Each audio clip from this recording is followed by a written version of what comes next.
Hello, everyone, and welcome to our introduction to mental toughness this evening and some information on our Compete Like a Champion course. I'm Brian, and I'm really excited to present this material to you this evening. I want to first of all say thank you to all of you who registered and are attending either our live event or via replay. I looked at the list of attendees, and I know a lot of you. And it's a mix of parents, coaches, players, and I really appreciate the support from all the people that are part of the Performance Extra community already. There are also a lot of people on the list that I don't know, and I look forward to getting to know you, help you become better competitors. So thank you for spending this time and listening in and watching to learn how we can all become better competitors. So before we get started with the presentation, let's do just a few logistical things. Number one, I'm hoping that what I present today is going to be noteworthy. So I'd like you to have pen and paper and take some notes. I want to make sure that you have some takeaways this evening or as you're watching this and some things to work on the next time that you compete. So please take some notes. As you're watching this, please also make sure that you're in a place where you're not distracted. So it'd be great if you could turn off your cell phone or put it on silent and make sure that you've got some privacy to listen and really pay attention. We also have a chat room on the right side of the webinar. So if you have any questions during the webinar, feel free to type those in, and I won't go through the Q&A until the end of the presentation, but feel free to put them there, and then I and my intern Hayden will be going through and collating some of the best questions, and we'll answer those at the end. Now, if you are someone who's going to be watching the replay, there will also be the ability for you to type in some questions and enter that, and then an email will be forwarded to me, and I will be able to answer those. Okay. So at any time during the presentation, feel free to put in your questions into the chat box, and we will get to those at the end of the presentation. So with that, I'm going to turn the camera off, and we will jump into our presentation on an introduction to mental toughness and our Compete Like a Champion course that we'll discuss at the end. So let me just share the screen here. All right, so let us talk about mental toughness and competing like a champion, becoming a great competitor. Now, I'm Brian.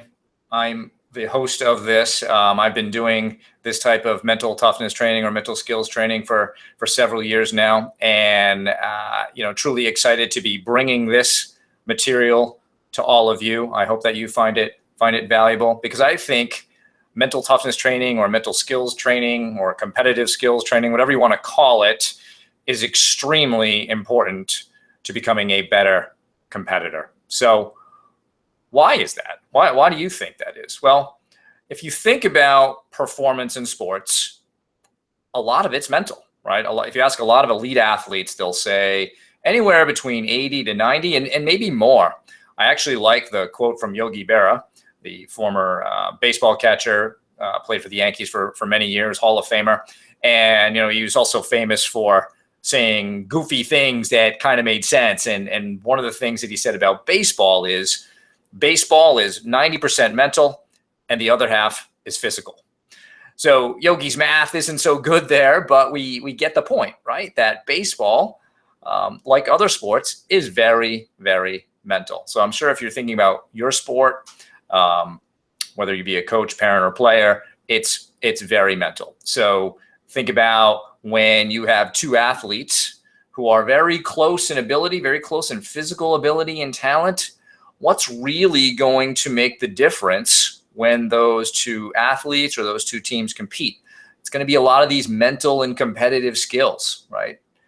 So we know that this is the most important aspect, but when we look at the training schedule of a team, of an individual athlete, and we examine, well, how much mental skills training are you doing, it doesn't reflect that same percentage that it's that important. So most players don't really do much in a formal way here.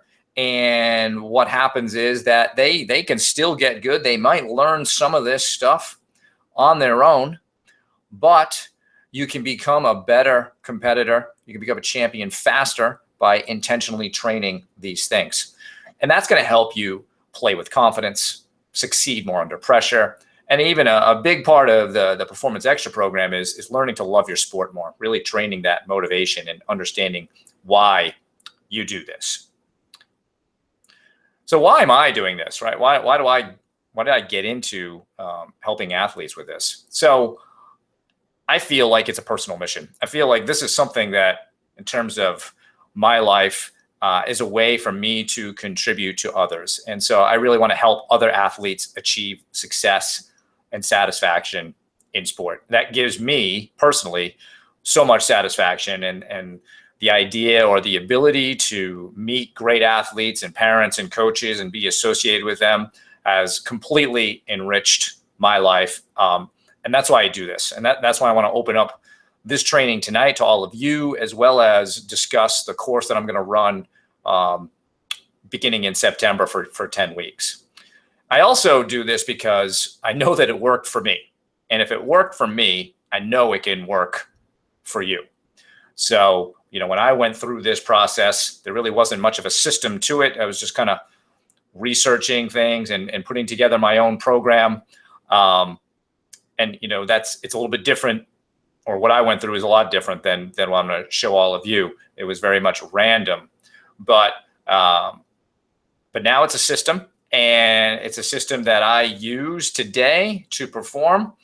Once I first developed this, I saw a lot of great results. So really the first 3 bullets on this particular slide, these are post my education in mental skills and competitive skills. These things would not have happened without this particular type of training.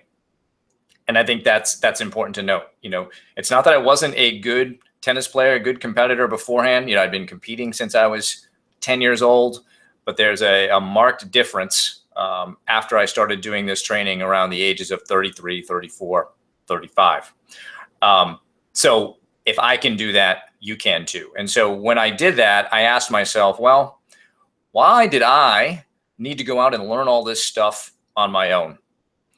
And it was at that point that I decided, hey, this is something that I could do.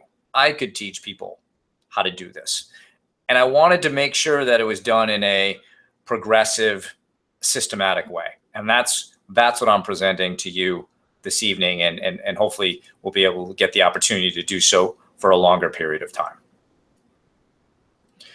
So yeah, it worked for me. But what about other people? Does it really work for other people who've been through part of the program? So I wanted to show you a couple of success stories that I've had over the last few years, and not just tennis ones, but I want to start off with a football one. So this is from a very good friend of mine, McKay Lowry. He's a starting quarterback in college right now.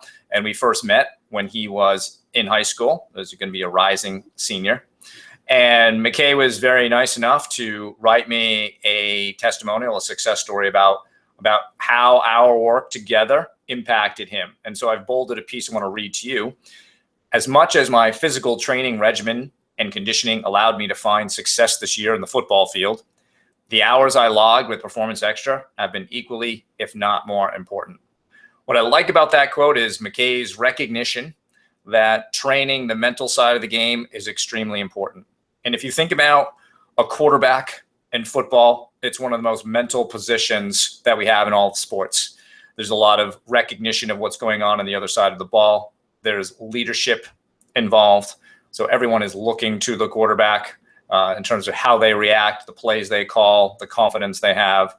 And there's also the fact that they need to deal with their own coach, a coach who, anybody who's watched football knows a lot of football coaches tend to lose their tempers, right? So quarterbacks have to be able to deal with that and still lead their own team onto the field. So very, very mental position, and glad to see that McKay through our work together, really made a lot of strides there. And now he's been extremely successful at the college level.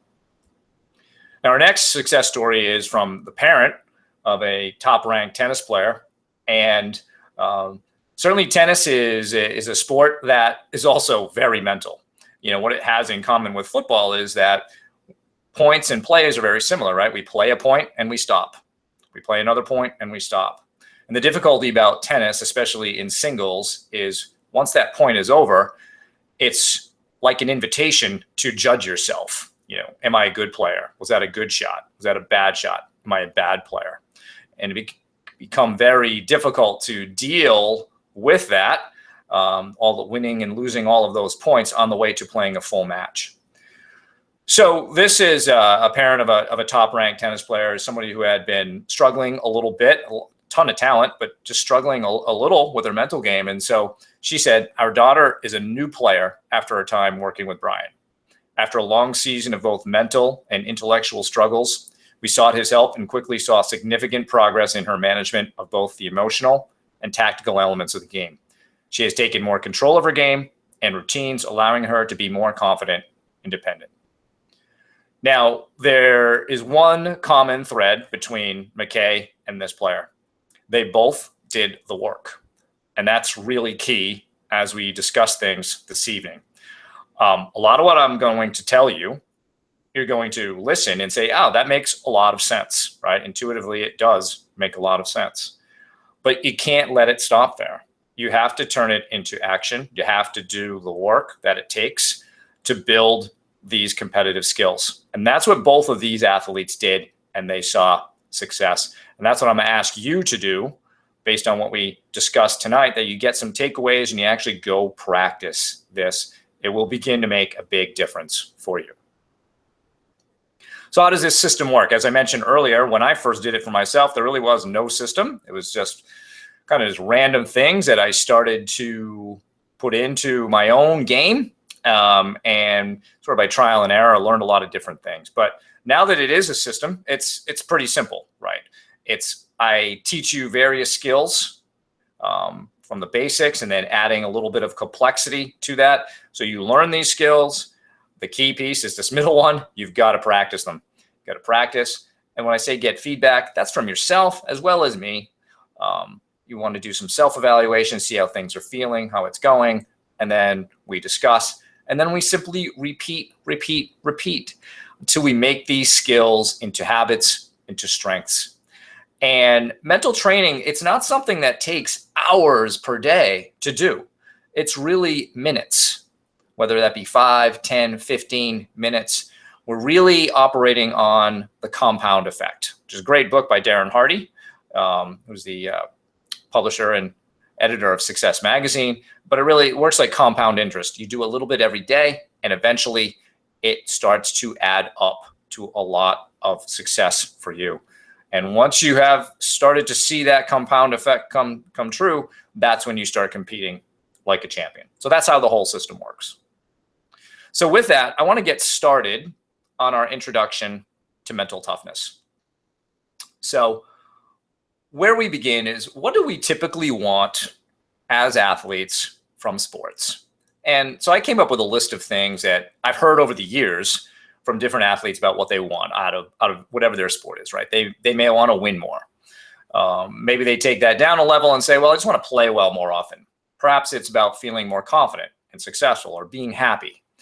If you're in a team sport, you might want to be that player who comes through under pressure, right? Comes through in the clutch. And certainly you want everyone to know that you're good. You put a lot of time into your sport and you want to be recognized for that. Now, these are all great outcomes. And, if you have something else that you want out of sports, note that. But I think this really covers a lot of what we want. But the question is, how do you do this, right? These are outcomes. These are results. And many of us stay fixated on this, and we don't get it down to what we actually need to do. And for those of you who've heard me speak before, you know that this is the part where I like to start talking about my favorite dessert, which is chocolate cake. Now, I can't make chocolate cake, but I do know that to make chocolate cake, I need a recipe. And that's what we want to help all of you with, is develop your recipe. Now, there are two pieces to any recipe. Number one, there's an ingredients list. And number two, there are instructions about what you do with those ingredients. Now, today, if you're an athlete, you have some sort of recipe for how to create a great performance. But my guess is that you're not always getting the consistency out of that recipe that you really want. And that really is going to be the crux of the work that I do with you through our course on mental toughness, is how do we develop that recipe? What are some extra ingredients I need to add? What are some more routines, some things that I can add to my instructions so that my recipe creates a consistent performance time and time again? And when you get consistent performances, high quality, high level, what's going to happen? What's going to happen is the things on this list that you want are going to happen, right? But it's all about focusing on that recipe, focusing on the process of making this happen. Now, to begin our journey into mental toughness, we have to talk about a few important high-level concepts, because yes, it is about skills, but there are also some perspectives that we need to have about competition, about other things that go along in sports, in order for us to understand what's truly important and what we're truly trying to achieve. And the first is this question: what is the point of competition? And I really want to say, what is the primary point? Why do we as human beings compete? Now, you may look at that question and immediately say, well, the point of competition is to win. It's okay, that's valid, but I don't think that that's actually the primary point of competition. It's not to beat others. The primary point of competition is to use competition as a means of helping you become the best competitor you can be, to perfect your skills, to reach your potential, to become as good as you could become. And competition helps you with that, because as you're competing against someone, it is like a measuring stick. You get to see how you compare to another team, another competitor. And you use that information to decide, okay, what do I need to be working on? And it could be a variety of different things, but we want to make sure that we're looking at competition as a means of always bettering ourselves. And if we are always bettering ourselves, if we're becoming that great competitor that we want to be, again, guess what?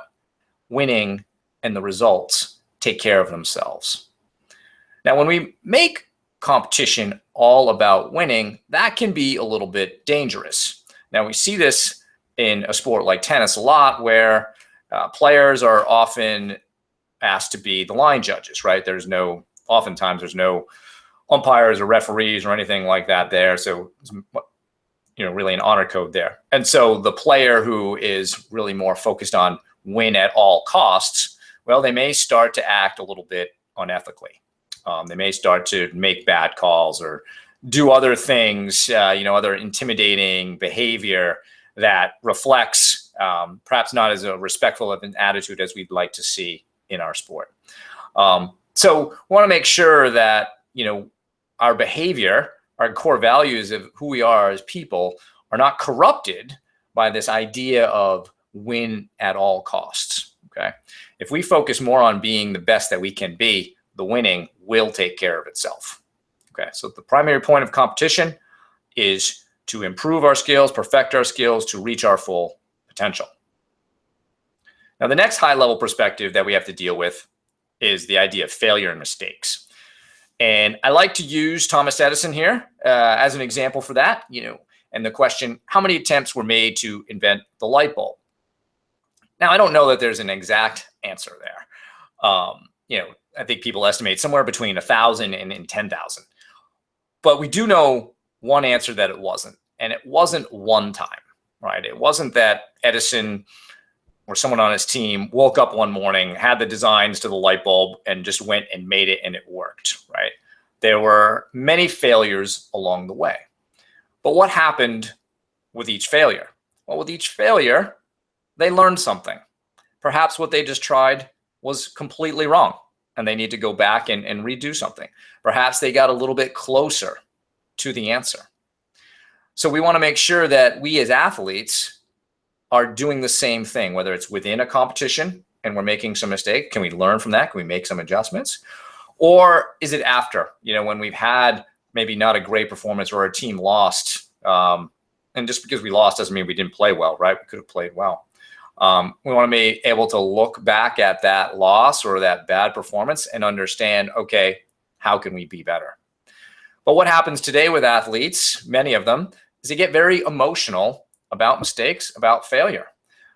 We've got a lot of perfectionists in our society today, and that drives a lot of the emotions that go along with our reactions to sports. Let's bring it back to Thomas Edison. Do you think when his team of inventors, researchers, et cetera, when they made a mistake, did they get emotional about it? Did they all of a sudden say to themselves, oh my God, I am the worst inventor in the world. I'm the worst scientist in the world. No, I think that they probably had a bit of an emotional detachment from that. They didn't let it affect their self-esteem, and they just kept working. And in essence, we could take a lesson from that. Could we not look at our own competitive careers kind of like a science project and attack them with a little less emotional reaction, a little less emotional attachment, and instead just be looking to get better and better all the time? So let's try to learn that lesson. Let's try to be better about how we handle mistakes, how we handle failure, so that we can learn from it and get better going forward. Because that's always going to happen. That's the reality. That's one thing that's difficult for perfectionists to deal with, is that perfectionism is not reality. And in fact, most sports, you don't need to be perfect. Yes, there are some in which the standard is perfection, but most sports allow you to be very imperfect. Yet, a lot of our perfectionists don't see it that way. So what does it mean to be mentally tough? And as you're listening to me, I'd like you to write down a few things about what you think it means to be mentally tough. And probably one of the best ways to answer this for yourself is think about your favorite athletes from any sport and think about what they do, what behaviors they display on the field, on the court, on the ice, wherever, that tell you they are mentally tough. Now, I'm going to give you a few characteristics that elite athletes believe are major components of mental toughness. Number one, and for whatever reason, when I ask this question in group presentations or speaking engagements, this doesn't usually come up, but it's one of the most important ones, and it's confidence. Big part of being mentally tough is being confident. So think about your favorite athletes. Do they walk with confidence, right? Do they talk with confidence?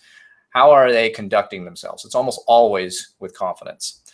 And I like to think of Roger Federer in this case, because I think Roger, while he's a very gracious guy almost all the time, he has supreme confidence. He really believes in himself, right? And that's another piece of being mentally tough, is having that self-belief, believing that you can always reach your goals, believing that you can always win this game or win this match.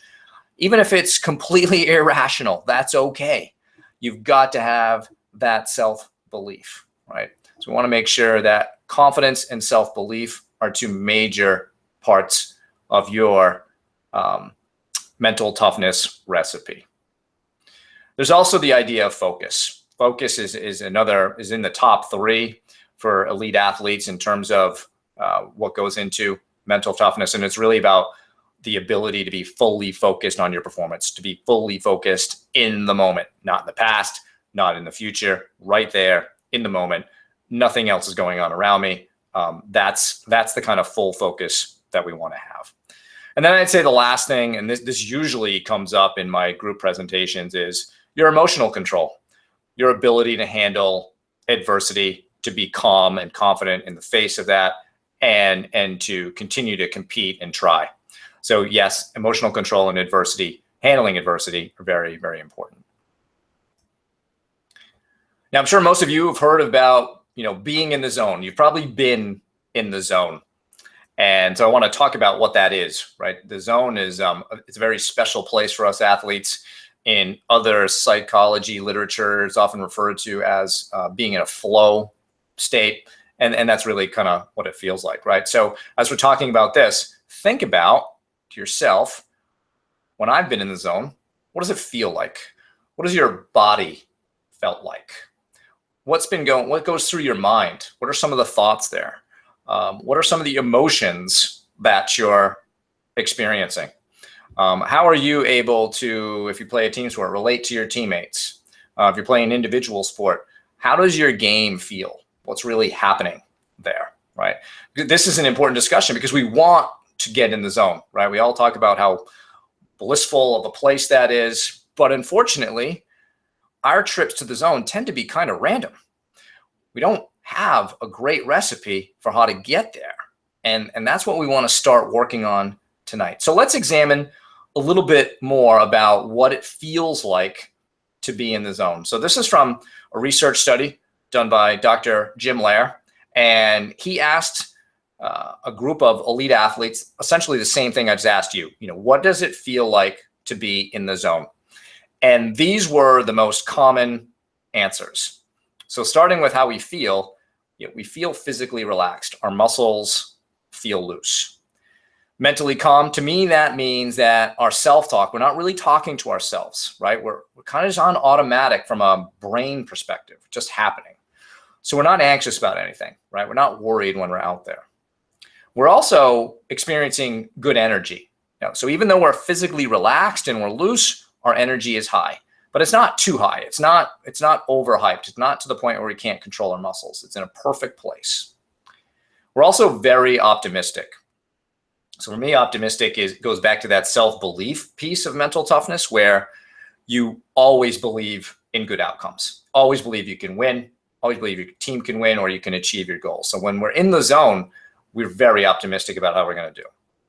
It's also enjoyable, right? From an emotional perspective, being in the zone, it feels good, right?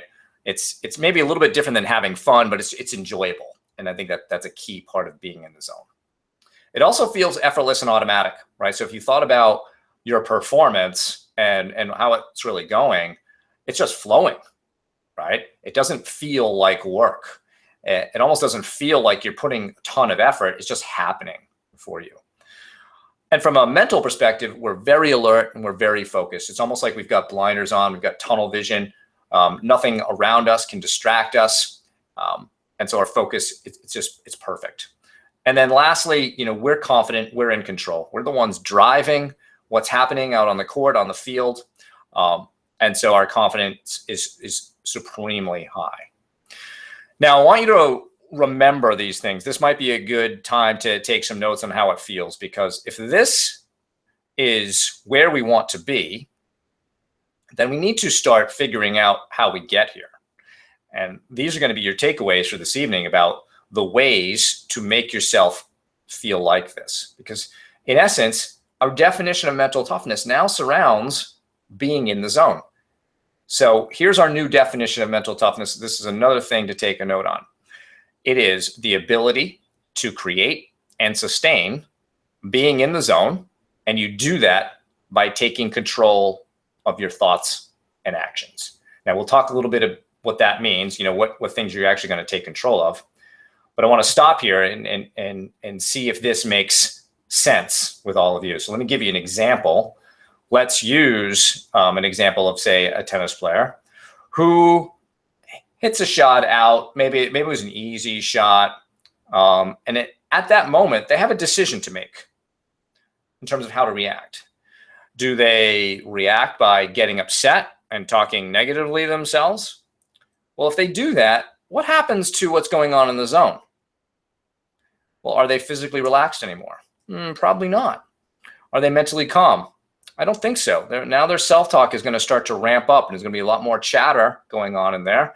May even get to a point of overthinking what's going on. Anxiety begins to rise. Optimism goes down. We're certainly not enjoying things when we get upset about our mistakes. Our game is no longer effortless and automatic. It feels like work. Our focus starts to get distracted, and we start to go into things that we can't control, and our confidence may begin to sink. So you can see how a simple decision about getting upset after a point is not a good decision from a mental toughness perspective, because it begins to take you away from the body chemistry of being in the zone. And that's key here. This is a specific body chemistry for you, specific balance of hormones, things such as testosterone, cortisol, adrenaline. And all of these things need to be kept in a specific balance for us to be competing at the best level. So if we are making a mentally tough decision after that mistake, well, what would that be? Well, it would be understanding that the last point is now out of my control. So if I bring focus to that, I'm bringing focus to something I can't change. What can I control? I can control my performance on the next point. So by moving on to that next point, you give yourself the ability to stay in the zone and get your focus onto something that you can control. So I hope that definition makes some sense. You know, if that is a little bit unclear, feel free to ask a question in the chat room, and we'll clear that up at the end. So if we want to get in the zone, we've got to learn some basic skills that help us get there. And I'm going to show you 3 things, and they're very, very basic. But there are 3 things that we can bring conscious control to. So we're going to start off with your rhythmic breathing. So rhythmic breathing is breathing, you know, it's not rocket science here. It's just breathing in a rhythmic fashion. So that could be inhaling for 3 seconds, holding it for a beat, and then exhaling for 3 seconds, and then repeating that process. Now, you could do that for, say, a minute or 2. And if we were able to monitor your brain waves, monitor other parts of your body, we would see that your body would start to get into what we call a coherent state. Your physiology would start to change and become more regular. Your frontal lobes in your brain would start to work better. You'll actually be able to think better. So by doing this rhythmic breathing, what you're actually doing is providing higher quality oxygen, higher quality fuel to your brain. It's going to allow it to work better, which means you'll be able to be more clear thinking, make better decisions, solve problems, handle stress. And one thing that we all experience as competitors, as athletes, is stress. And so if we're not doing this kind of thing, if we're not bringing consciousness to how we breathe and our body chemistry, we're going to end up being more stress reactive. We're not going to be able to solve problems nearly as well. So we've got to become more aware of how we breathe. And this is a great thing to be practicing before you compete or before you practice. And as you get better at that, then it's about bringing more awareness to while you're competing and understanding how that makes you feel. The next thing that we want to bring conscious control to is our body language.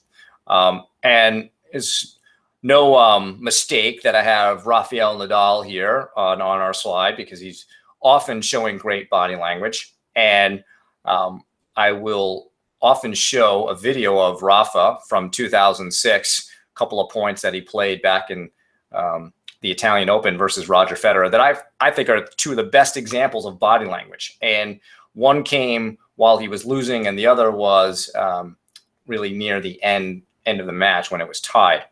And in those moments, the body language that Rafa reflected, both in the losing moment and when it was tied, was energy, confidence, determination. He was essentially walking with swagger, walking big, standing big. And we know that this kind of body language changes our body chemistry.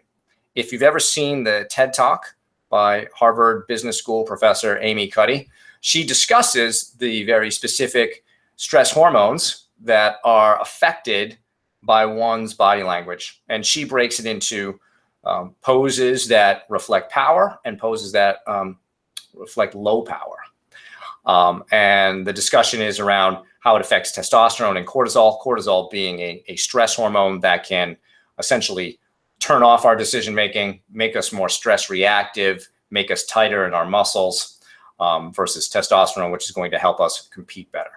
So simply by taking these power poses, something like the Wonder Woman pose, which is you standing up, hands on hips, elbows pinned back, shoulders are back, head held high, holding that pose for 2 minutes actually changes your body chemistry, changes it so that you can be more clear thinking and be more proactive rather than stress reactive.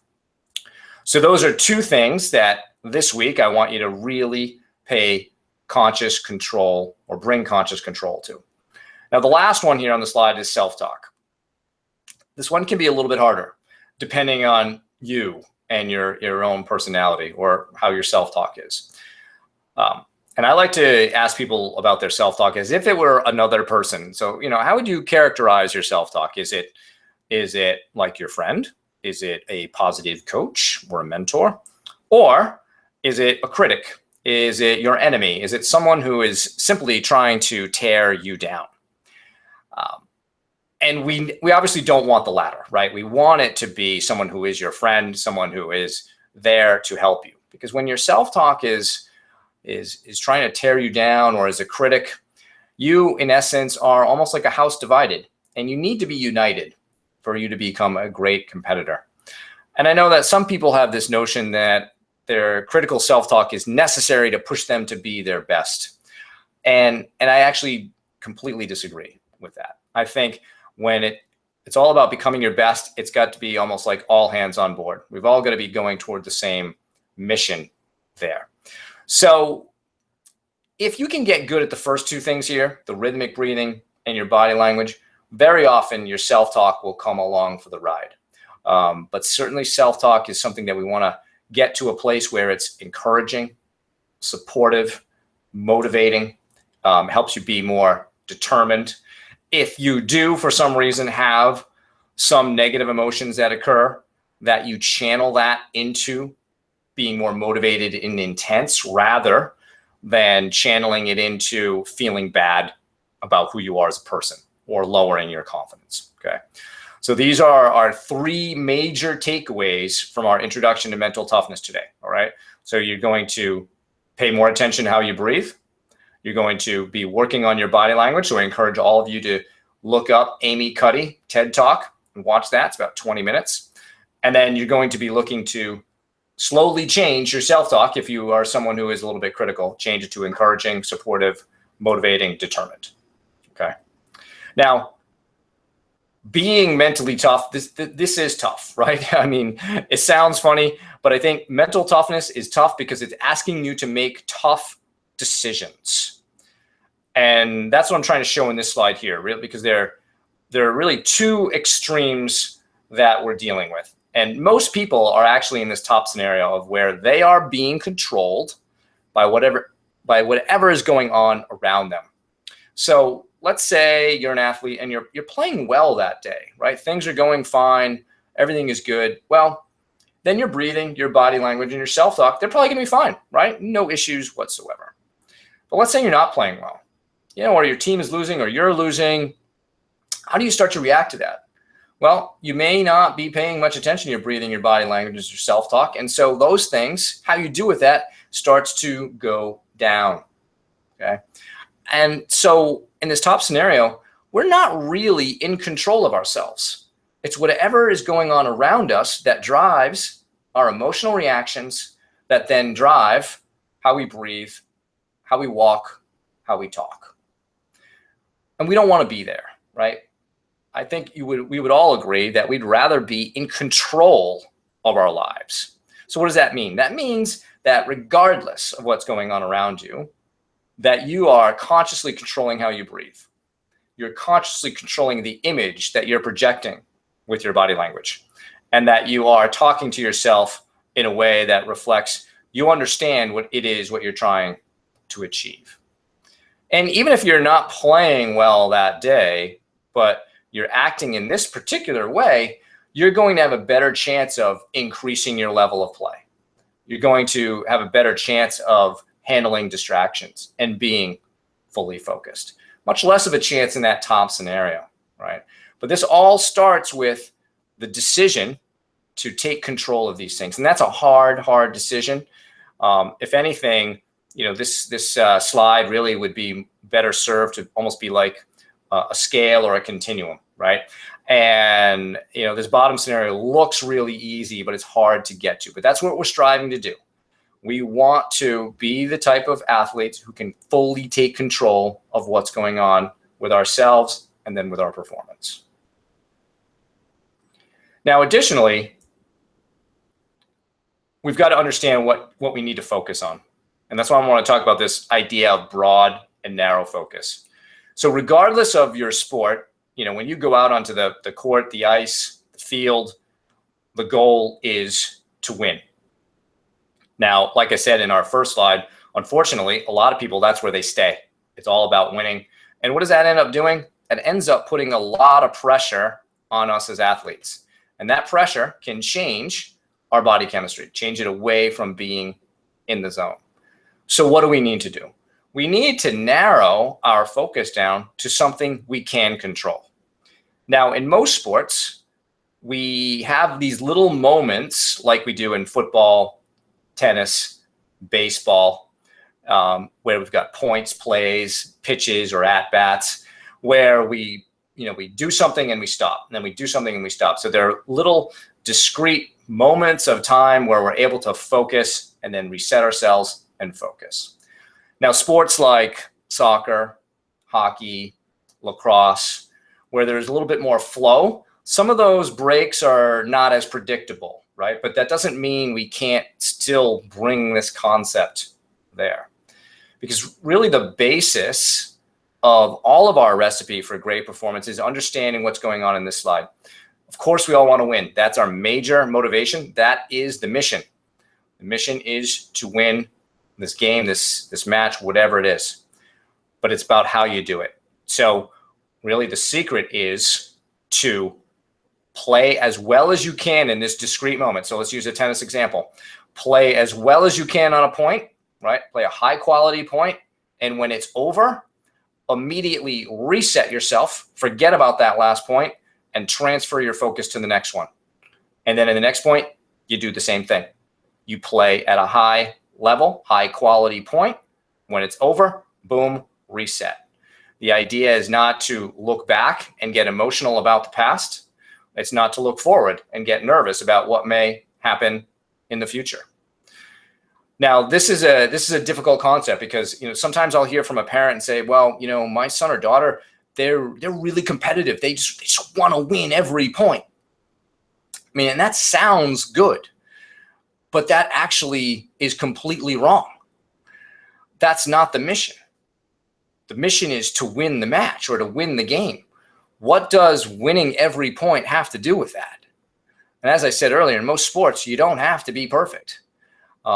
It's pretty rare that somebody wins every single point in a tennis match and wins, right? That's not the mission. The mission is to win the match.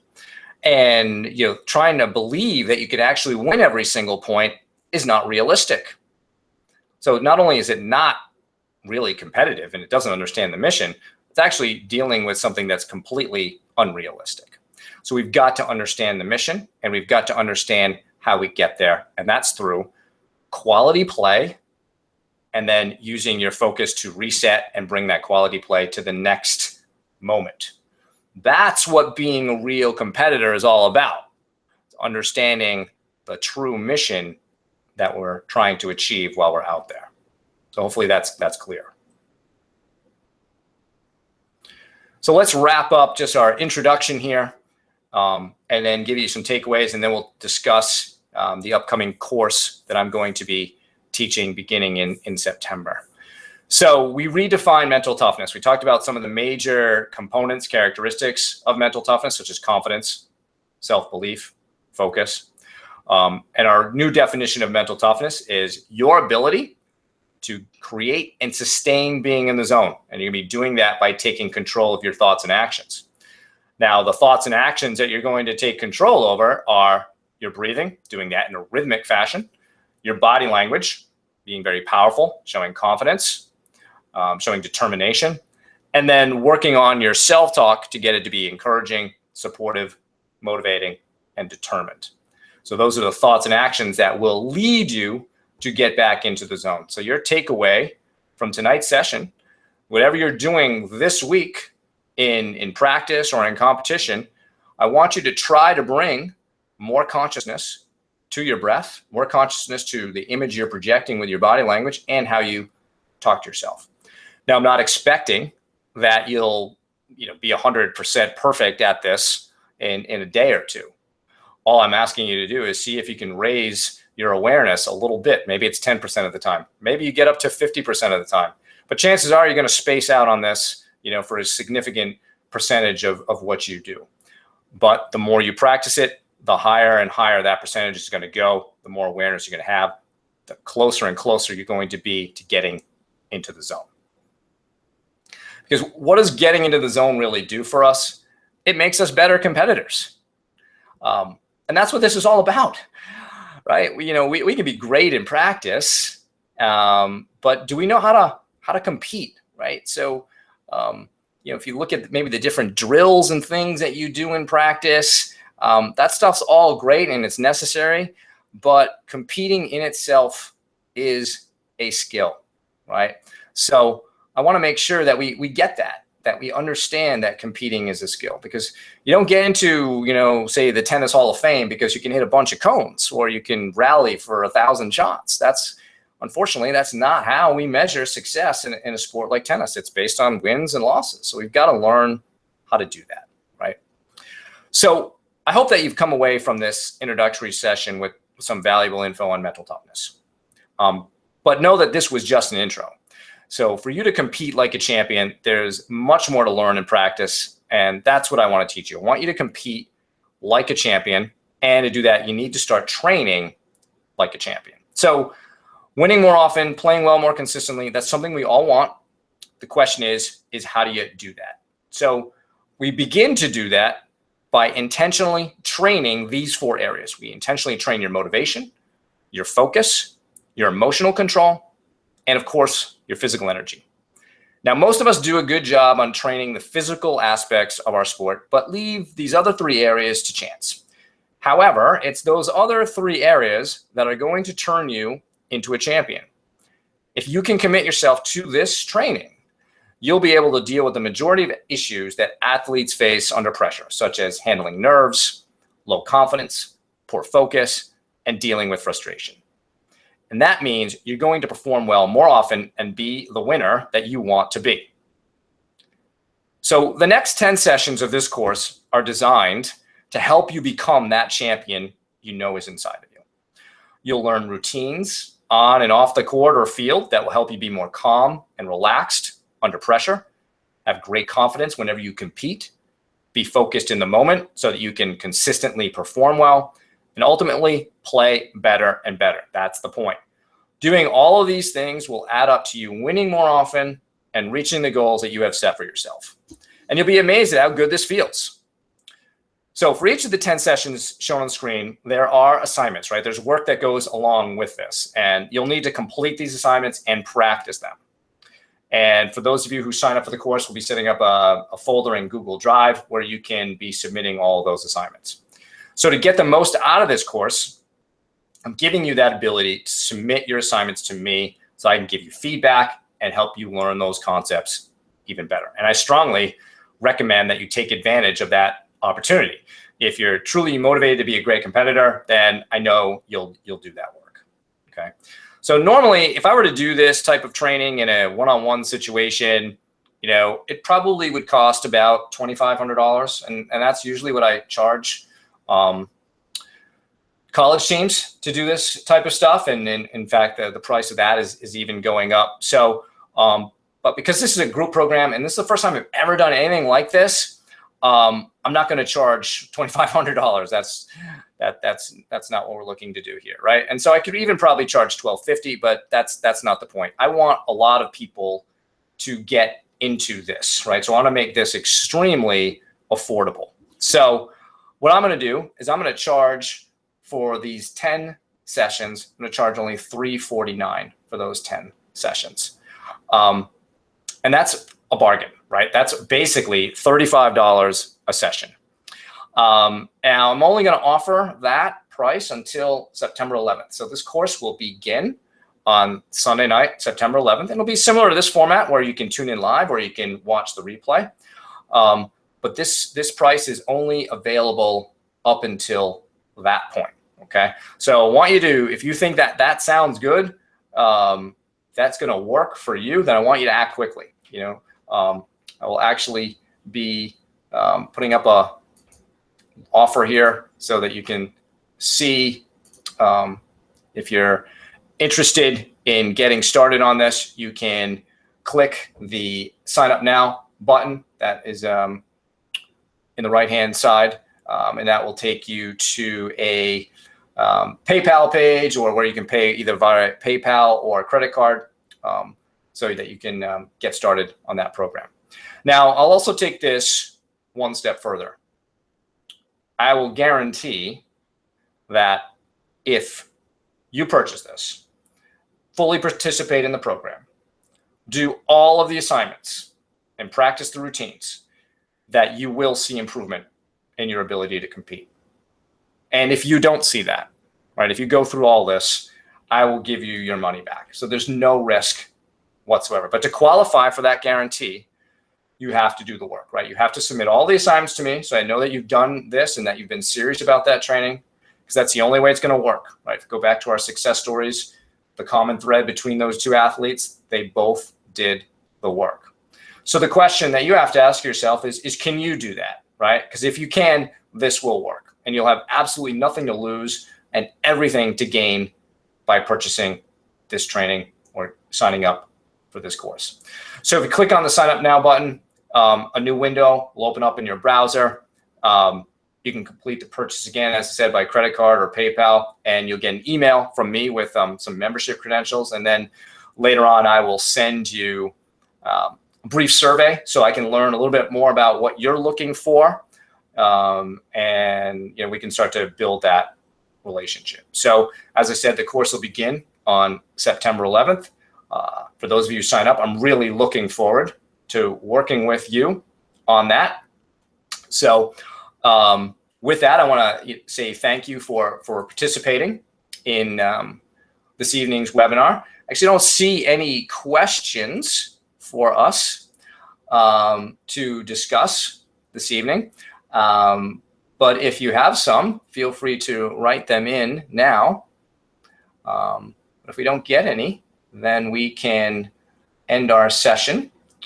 So I don't see any questions, but if you're watching via the replay, feel free to enter some questions into the questions box. They'll be directly forwarded to me, and I will be able to answer them for you by email.